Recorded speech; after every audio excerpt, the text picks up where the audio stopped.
If she says, "I need space," you're already losing a battle you didn't know you were in, and unless you understand the deeper layers behind that phrase, behind her, you're going to suffer more than necessary, not because she left, but because you failed to master yourself. Subscribe now if you're ready to face hard truths instead of comforting lies. She says she needs space, but what she really means is that she's testing how tightly you're gripping something you never truly owned. Because love is never about possession, it's about perception, and Stoicism has warned you about this since Epictetus first said, "If you want to improve, be content to be thought foolish and stupid." In this moment, she doesn't want space from the world, she wants space from you. From the version of you that clings, that reacts, that panics, the version that forgot that detachment is power, not punishment. You're standing at the crossroads where emotion tries to override discipline, and if you let your neediness speak louder than your self-respect, you confirm every hidden fear she hasn't even fully admitted to herself. Her request isn't about square footage or silent treatment. It's a coded signal that your energy has shifted from centered to chasing, from calm to chaos. And women have a sixth sense for detecting that imbalance long before you do. You think you're being loving, attentive, vulnerable, but to her, you're bleeding insecurity all over her freedom, and it's suffocating. Marcus Aurelius reminded himself daily, "You have power over your mind, not outside events. Realize this and you will find strength." You want to talk, fix, clarify, but that's all noise to her now. What she craves isn't your explanation, it's your evolution. She's stepping back to see if you'll spiral or stay stoic, if your sense of self collapses in her absence or grows roots in solitude. Most men fail this test because they confuse her silence with rejection, when in reality, it's a mirror. She's watching to see if you beg, blame, or break, and every desperate text you send is a nail in the coffin of her attraction. You forgot the first rule. Your peace must be non-negotiable, especially when tested. This isn't about pretending not to care. It's about not needing to prove that you do. Because deep down, she's not asking, "Do you love me?" She's wondering, "Do you love yourself without me?" Seneca said, "He suffers more than necessary, who suffers before it is necessary." And yet, here you are, inventing stories, catastrophizing, imagining her with someone else, when what you should be doing is facing the brutal truth that this moment is a gift, not a sentence. It's a forced return to self-respect, a violent reminder that you were never supposed to outsource your validation to another person. Most men will chase, apologize, send paragraphs, spiral into therapy memes, but the Stoic knows that detachment isn't coldness, it's clarity. If you truly respect her space, you respect her autonomy. And if she comes back, it's because she saw something rare, stillness, not struggle. Not a man who panicked, but one who paused. Not someone who begged for reassurance, but someone who radiated certainty. Because here's the hidden truth she'll never say out loud. She wants to know if you're man enough to not flinch.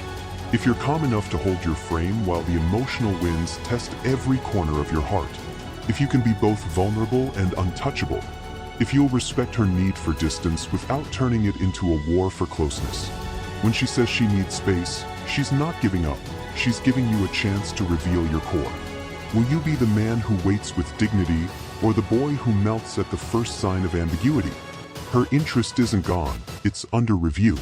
And your next move determines everything. If you fold, she walks. If you hold, she wonders. When you respond from groundedness instead of panic, you force her to reevaluate you in ways she never anticipated. You become the unknown again, the enigma, the mystery, the calm center she forgot existed. And now you're playing a different game. One where silence is strategy, not punishment. One where your absence speaks louder than 1,000 emotional confessions. You're not abandoning her, you're trusting her. You're not ignoring her, you're respecting her boundary. And that makes you magnetic. Because here's the shocking part.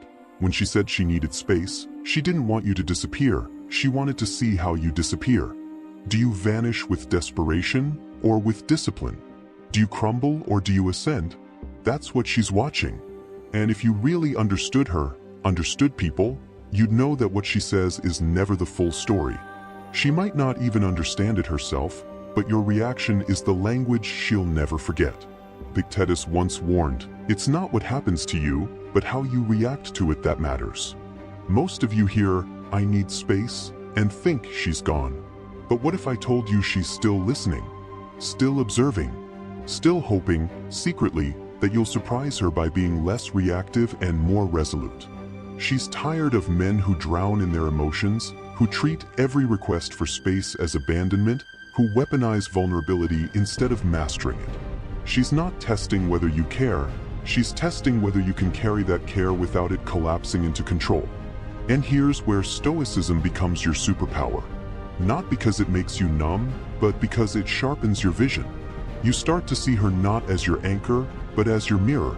You start to see this moment not as loss, but as leverage. A chance to rebuild your frame, realign your focus, reassert your boundaries. Not to manipulate her return, but to reclaim your identity. You become the man who no longer asks, "What does she want?" but instead declares, "Here's who I am." You stop asking when she'll come back and start asking what parts of you need to go. That's the transformation she didn't expect, but can't ignore. Because women don't fall for men who cling. They fall for men who can let go and still stand tall. If you've ever wondered why she lost interest, the answer is usually simple. Your need for her became louder than your belief in yourself. You became predictable, available, emotional, everything she thought she wanted, until it drained her. Until it made her feel like the caretaker, the leader, the parent. And no woman wants to mother the man she's supposed to admire. So she says she needs space, hoping you'll give her something to miss. Something to respect. Something to chase, even. But not because you played games, because you played life better. Because you showed up as the man who knows that peace is not found in proximity, but in perspective. And when she feels your absence, not your anger, not your anxiety, just your absence, she starts to question her own instincts. Starts to rewind. Starts to remember what made you magnetic in the first place. But none of that can happen if you react instead of rise. If you beg instead of build.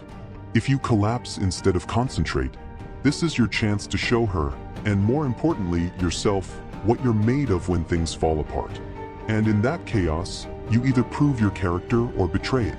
But here's the twist almost no one talks about.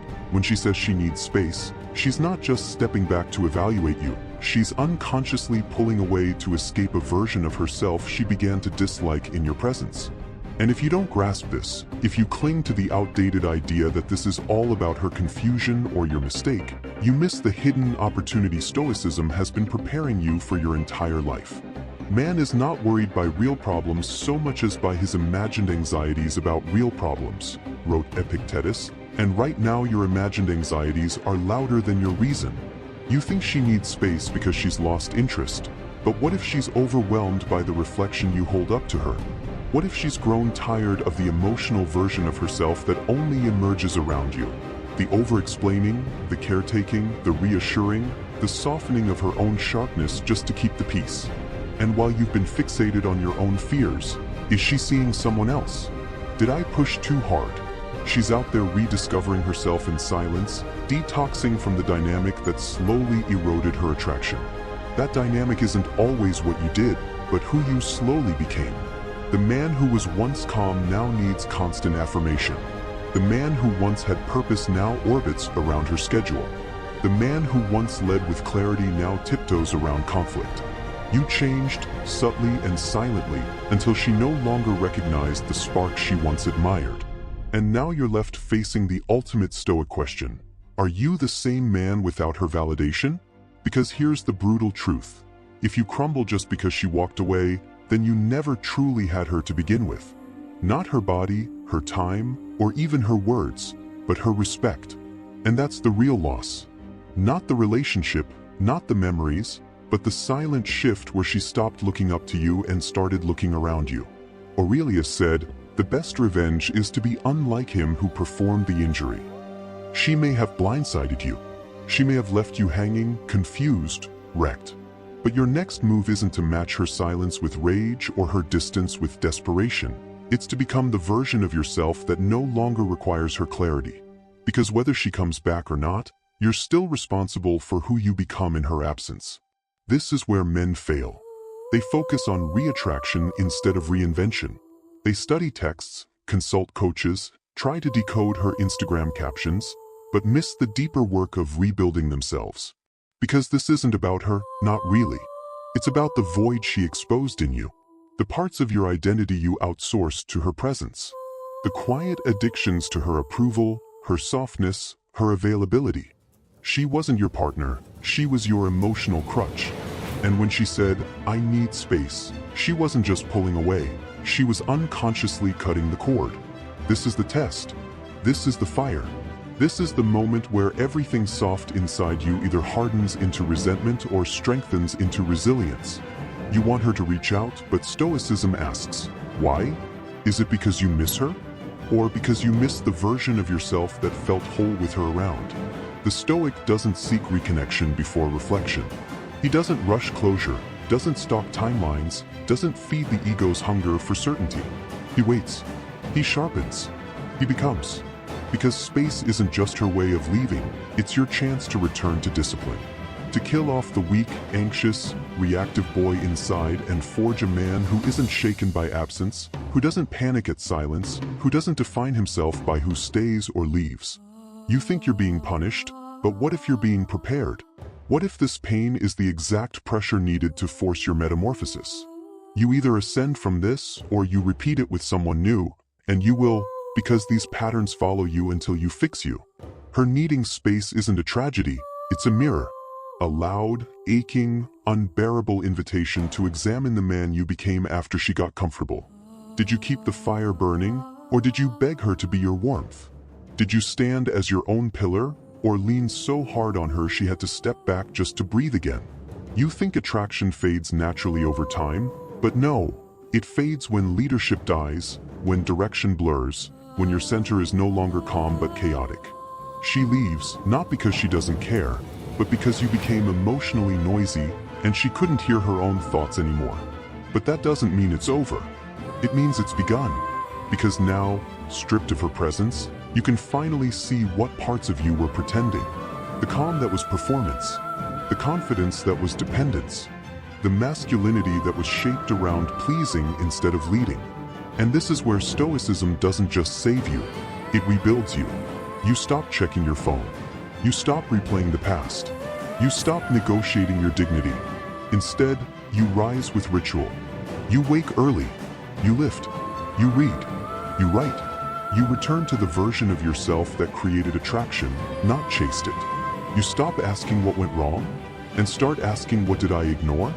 You stop blaming her and start noticing how many of your so-called strengths were really just temporary performances to win her approval. Because here's the shocking secret she'll never say aloud. She wanted to keep loving you. She wanted you to hold your frame. She wanted to feel safe in your certainty. But you dropped the weight. And once she had to start leading emotionally, she started losing respect. Silently, gradually, inevitably. And now that she's asked for space, she's not just walking away from you, she's walking toward the version of herself that didn't feel emotionally burdened. And your only shot, your only real move isn't to chase. It's to match her silence with strength. Not coldness, not cruelty, stillness. That rare, magnetic energy of a man who doesn't panic when the world stops giving him what he thought he needed. Because here's the final trap most men fall into. They believe this space is a countdown to loss. But it's not. It's a countdown to choice. Your choice. You can double down on your pain, your fear, your craving for closure, or you can finally become a man whose identity isn't built on someone else's presence. And in that choice, you either dissolve or become undeniable. So when she looks back, and she will look back, she won't see a man who fell apart, but one who grew fangs, who used the fire she lit to forge something unshakable. Not for her, not even for revenge, but because life, real, raw, tested life, requires that kind of man. And if you become him, then you won't care whether she comes back, because you'll know that you never lost her. You just finally found yourself. Subscribe. Keep going. Don't flinch.